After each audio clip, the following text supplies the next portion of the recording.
If you're a regular subscriber to our channel here, you've probably seen most or all of the videos that are going to be edited together into this one here, but you may have not realized that it's all the same bus. So this is all one routine maintenance stop for a GM bus, a 4106.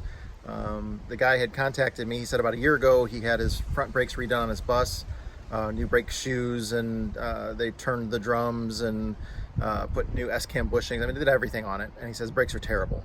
So I went there to work on his brakes and then just discovered a whole bunch of other things. So it was just a routine maintenance stop. I was only supposed to be there for like a couple of days. I ended up being there for I think 5 days the first time, and then I had to leave to go to get some other jobs. And then about 3.5 weeks later, I was able to return for another week and finish up some other things that I discovered on the bus. So it's kind of interesting, give you kind of an inside look into bus ownership and the things that can come up and that you have to work on. It's pretty involved, and there was a lot of little things with this bus. He's had the bus for about 2.5 years. He's gone through and he did like front airbags on it, and I changed the rear airbags on one side that he hadn't got to yet, put new shocks, addressed the brake issues, wheel bearing issues, motor mounts, engine tune-up. The Jake brakes weren't working right. You'll see as you watch the video, there's a lot of work involved in this. If you don't already subscribe to the channel, please subscribe, and also check out our other videos on the page. The very first thing that I noticed was a strange rubbing sound, like a humming, high-pitched scrape when I spun this wheel. And the very first thing that I looked at was this brake spring. On a GM, there's a little radius on here to go around the hub. That radius must go to the outside, and this spring got installed with the radius to the inside, and this has been rubbing on the hub the whole time. And usually that would wear right through that spring until it breaks. It also wears a big groove mark into the hub itself. And then that's when I noticed that the S-cam was not in the right position. And it took me a while to figure out how the hell it got like that. And then once I found out that they replaced S-cam bushings on both the front sides, I realized that they switched left and right. Alright, so this is the S-cam that was just over on the other side. It was on the driver's side, and it's the passenger side one, so I just swapped it, but you can see how this one that was in there was doing the same thing. When it would push this way, it would just lock, and it would never spread. So now that this one from the other side is over here, so the lefts were on the rights were on the lefts, they were backwards. So now when it rotates, this one will go clockwise, it will do the right direction, and everything gets adjusted. So when the brake comes out, it expands.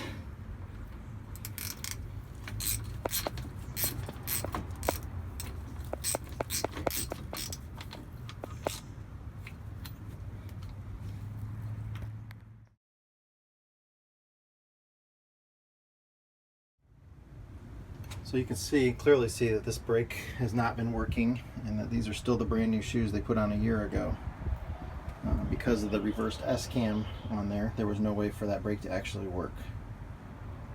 Very scary actually that happened, and it's been driven for a year before I was able to get over here and look at it and see what happened to it. But yeah, you always want to make sure that you check everything out, and obviously the left and rights are different on the cam because they turn the opposite directions. It's one of those things you would think would never happen, and yet it happened. I'm going to be replacing these motor mounts here on this 8V71. It's in a GM bus, but look at how this hard rubber has turned to this squishy jelly-like. So when you're removing these on this bell housing or the motor mounts, take this nut off, take the washer, and then there's this plate of steel here, spacer, take that off, and then you can double nut it and pull the stud out. And then the ones on the bottom have tapered cones that go up in the hole. So once you remove the studs, it'll just slide right out. You can lift it just a little bit. You may have to relieve the tension on these sometimes, but usually there's enough room to get it right out of there. So there, I got it double nutted.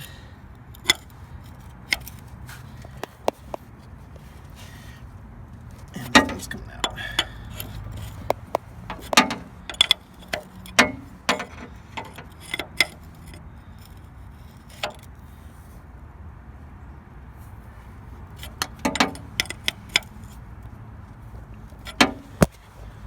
One down, 3 to go. Needs to go a little further. All right, let me jack it up a little bit more. So still put a tight little ball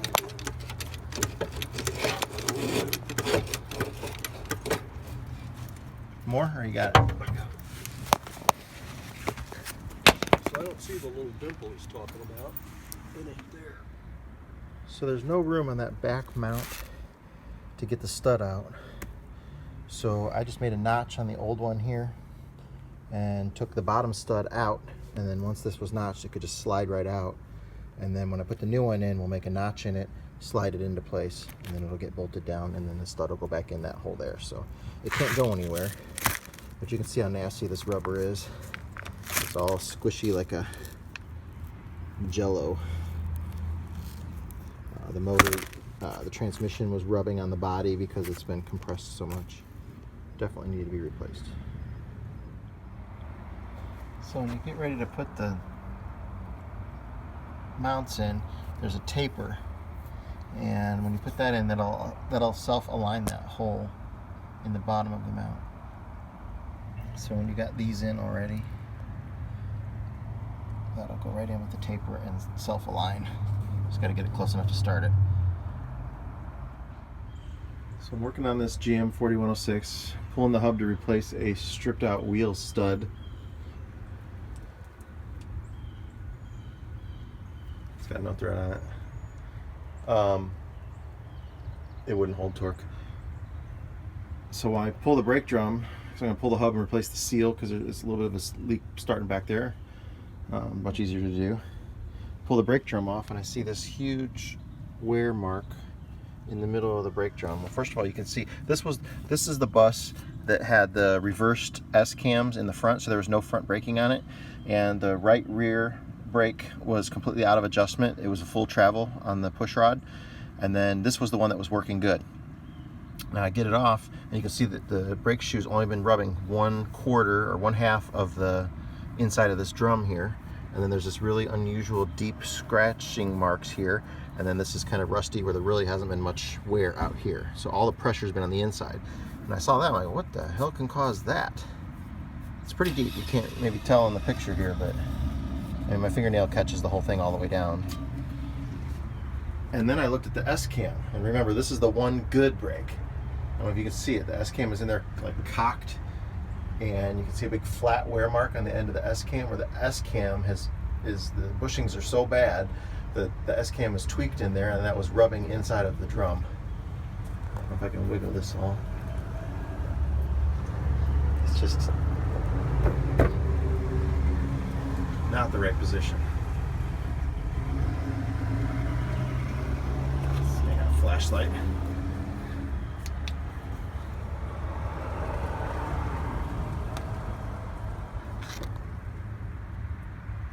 I don't know if you can tell the angle on it here.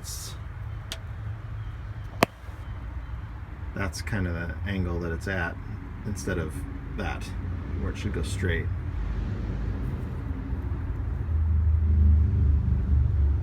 Crazy. And I said this was the one good brake, so half of a good brake is what he had going on this bus. That's why his stopping was so terrible. So I'm going to call Luke at US Coach, see about ordering S-cams, S-cam bushings, seals, all that fun stuff for in there. I've been trying to figure out what's wrong with this S-cam, why it's so cocked in there. And then I realized it's this spider did it. Look, he's pushing it up on the right. Damn spiders. I don't like spiders. That is a big, thick spider. I'm pretty sure he caused the problem though. Damn spiders.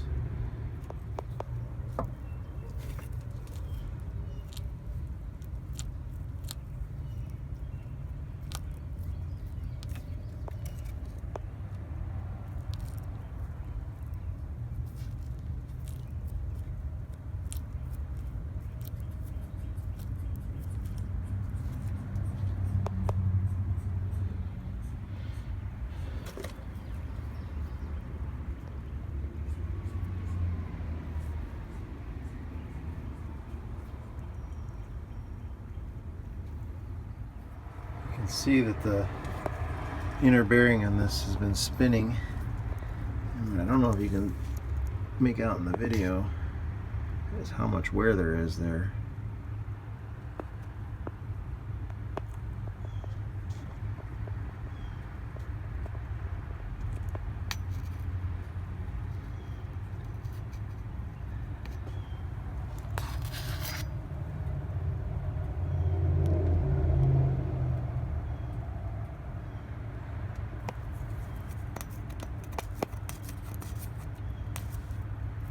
It's really.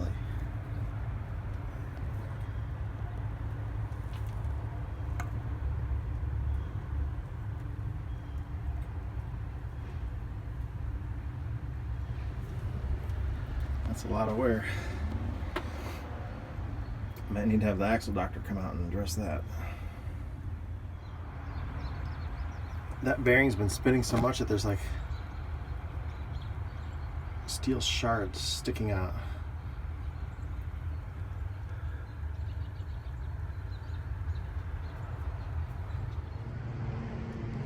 Check out this beauty.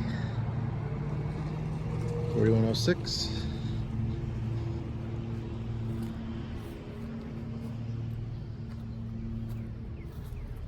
I like the paint job on it because it looks very bus-like.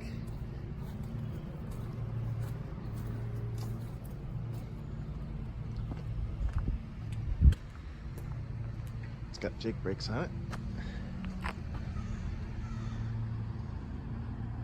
I like that they added a window back to the fiberglass cap on it. You can still get daylight from the inside. Still kept all the windows. So it still looks like a bus. That's my favorite kind of RV. It's a bus, looks like a bus on the outside, but on the inside, it's cool. Check it out in a minute. So I just took the S-cam out. I'm replacing these S-cam bushings. Let's see if I can show you here. Look at that.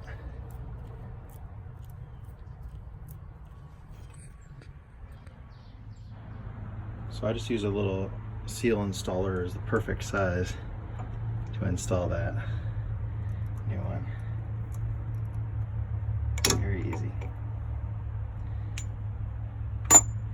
Nice and tight. No wobble like we had on the last one. Also going to replace the shock. Look at the bushing on there. It's bad, but we're just going to replace the whole thing. But obviously that's not good.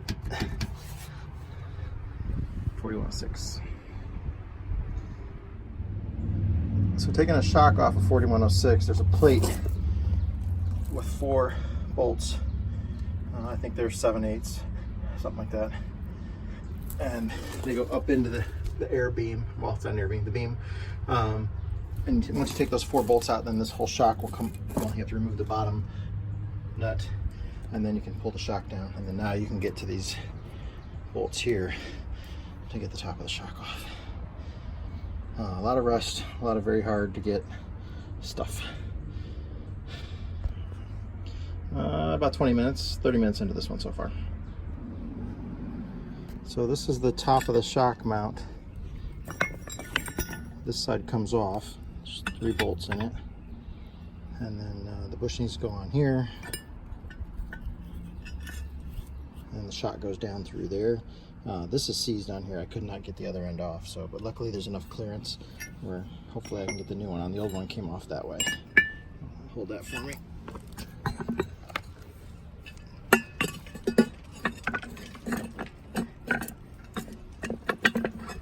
There we go.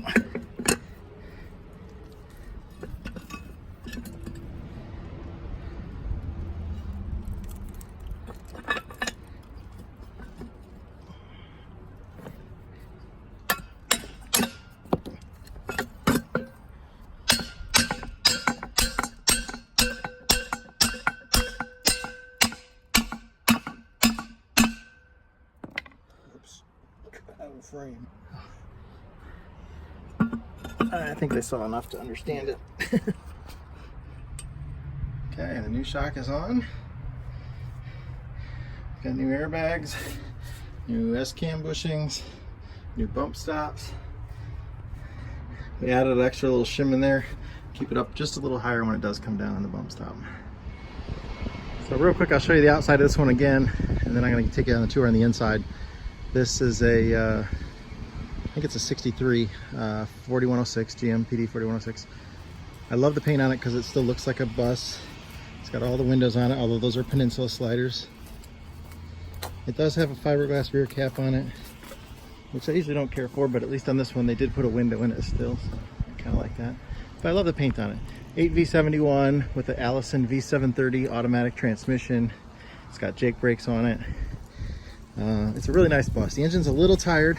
You got to use a block warmer on it if you want to start below like 70. But if you use a block warmer, she fires right up. Don't smoke at all. So here comes the inside. Yeah, lots of bus parts laying here. We're coming in.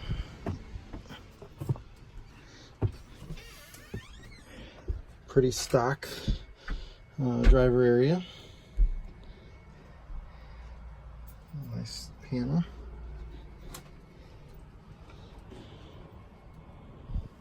It's got one of those little propane heaters in there. It works. 10,000 BTU. Yeah, the only thing that's bad about them is they raise the moisture level. Yeah. So you get a lot of humidity when you use them. So you got a couch here. It looks like it probably folds into a bed. Yep. You're doing double. And you got a TV cabinet there that you need to get a nice new flat panel in. LED lighting. Oh, that is nice. Up and down. Both sides. I like the kitchen setup where it's got the kind of the galley countertop. He's having a little trouble over here. He just had some termites up in here. There was some water leaking from that Peninsula window there. And termites love moisture and wood, so. Replaced all the door pulls, door and cabinet. Stainless. So he's got lots of storage. Nice double sink. Yeah, pull those out. 6 of those. Goes all the way down, 6. Yeah, roll-out cabinets are always nice. And is that an RV fridge or is that a No, that's a household one? Yeah. Or apartment fridge? biggest thing I could get. So what do we got? We got a bathroom on this side? This side. This side. That's a cedar lined closet on that side. So we have a shower. All the, towel Cabinet. bars and Yeah, all that's a that big bathroom. And there's a cedar lined closet over here.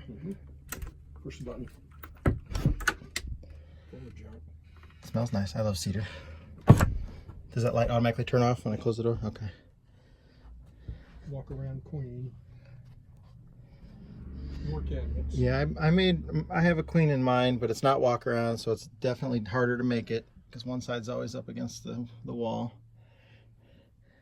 But yeah, it's a nice, clean 1985 look to it. It looks professional conversion. If it was a home job, they did a really good job. Now, somebody said it was a company out of North Carolina. Okay, yeah, that's what I assumed.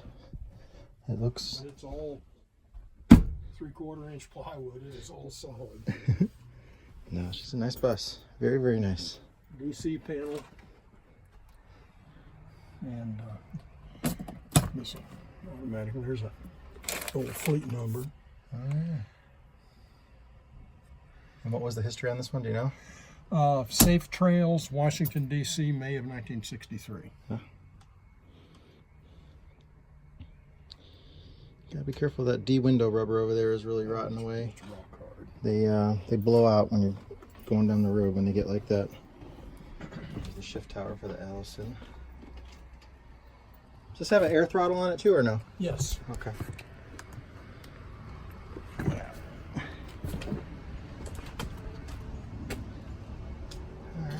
Well, it's a beauty. I love it. You want to look at the engine compartment? Yeah, let's go ahead.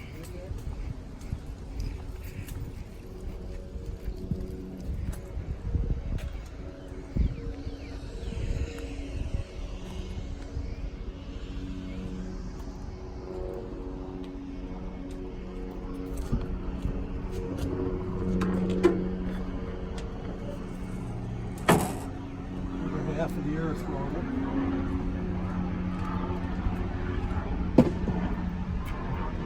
leaking, but it took a standard overhaul.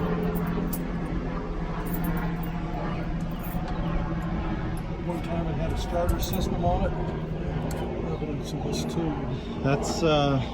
That's probably why she's a Low compression. warm wetter, yeah.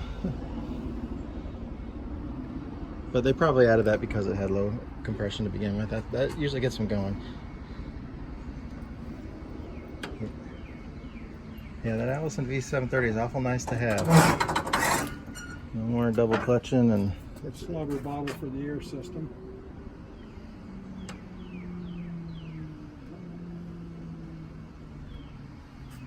we're going to do a tune-up on it tomorrow. We're going to change the coolant. What else are we doing on the engine? Oh, I think we'll work on this transmission leak. It's coming from right here. This is a separate little plate that goes on here, and I can see that that's leaking. So we'll take that off and put some right stuff on it. Fan hub. Oh, we'll take, yeah, he's got a leaky fan hub, real common problem on those Taurus drives. I fixed that. I got several videos on that. We're gonna replace some radiator hoses.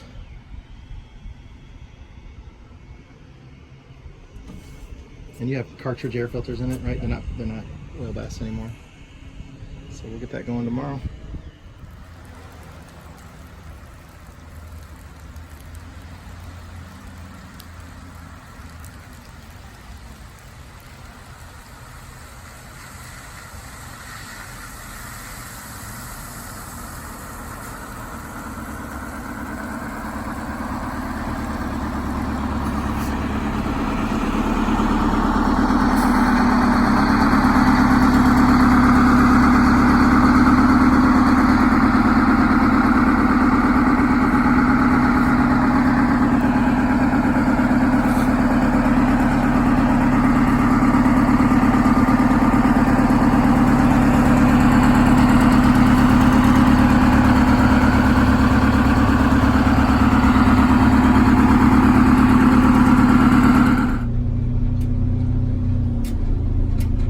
Good, feels strong. Yeah.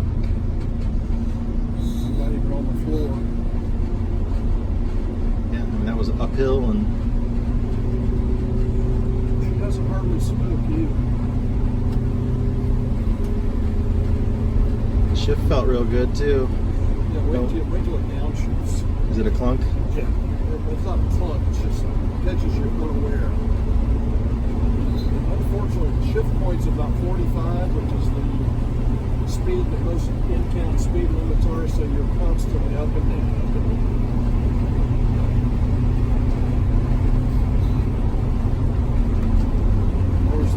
Yep.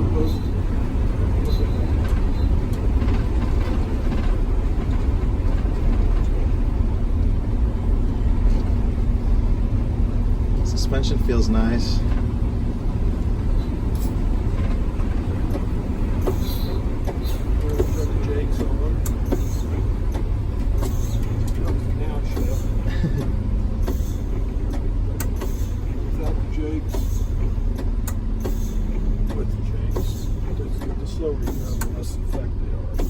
Yeah, I'm not sure that all your jakes are working. If you get out here at higher speed, you'll be able to tell it better. Just from what I heard, it didn't sound like it was.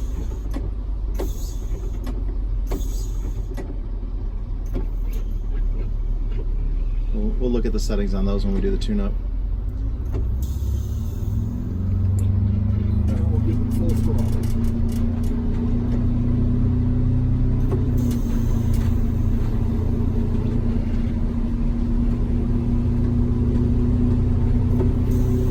Like I said, I know the air throttle is not opening it all the way to the metal pin.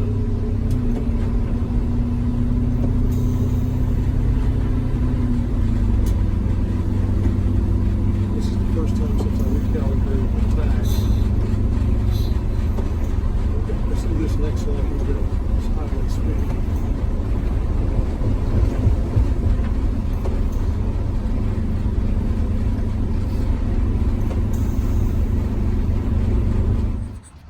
So we're calibrating this tachometer. It's driven off of pulses from the alternator there. So you come off the R, the relay on there, and it senses, that's supposed to be 6 pulses per revolution, I believe is what the 50DN is, the gear driven GM. This was reading like 650 when I used the handheld real tachometer, and I was at 555. So it was about 100 off on the lower. I noticed at the higher RPMs it didn't seem right. It was saying we were doing 65 miles an hour at 2300 RPM, which it didn't feel or sound like 2300, so I suspected it wasn't right. So there's a little calibration dial. Once you've got it set to the right number of pulses, which is set with this dial here, we can't change that. And then there's a calibration little hole right there. So we'll get it to match the handheld tachometer. Real easy to hook up. So we were investigating why his Jake brakes weren't working. So we pulled the valve cover, and the first thing I'm doing is checking the adjustment on them. And the adjustment's off just a little bit, but it still shouldn't have affected them that much. But then we were testing the resistance on here, and this one was different than the others. But when we add power to it, watch what happens here. You see that sparking? It's arcing against the, we don't have to do it anymore. They got it. And you can see where it's like welded itself to the case.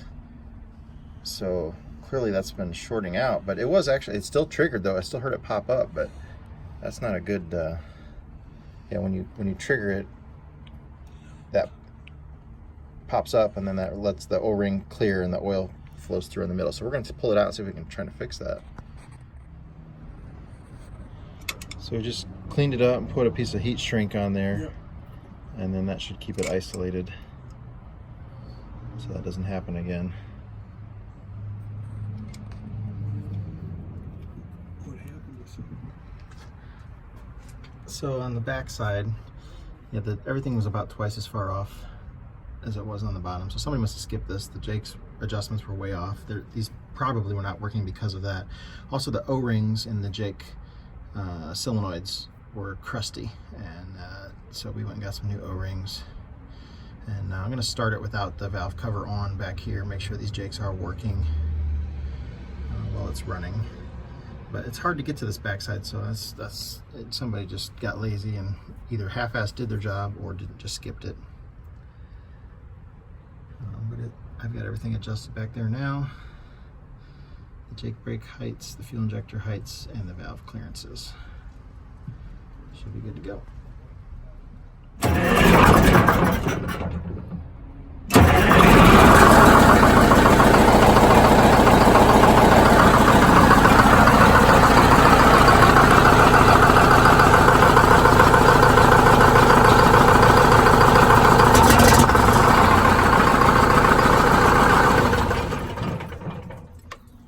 Did you hear him work? Yep.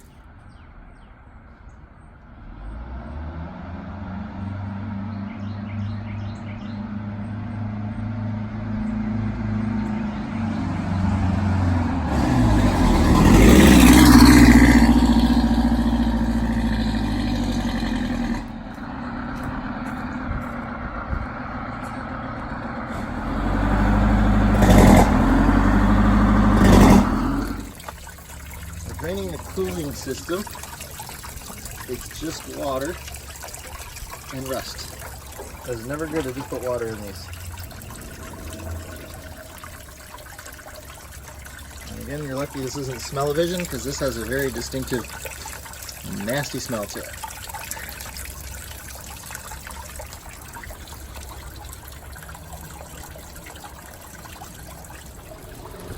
This is the third flushing with water. It's still coming out real rusty and stinky, but they really need the coolant in there for the rust corrosion and the lubrication properties that it gives it. Obviously water cools better, but it has to have the anti-corrosion and everything else going on. So don't run just water in them. This has had water in it for years.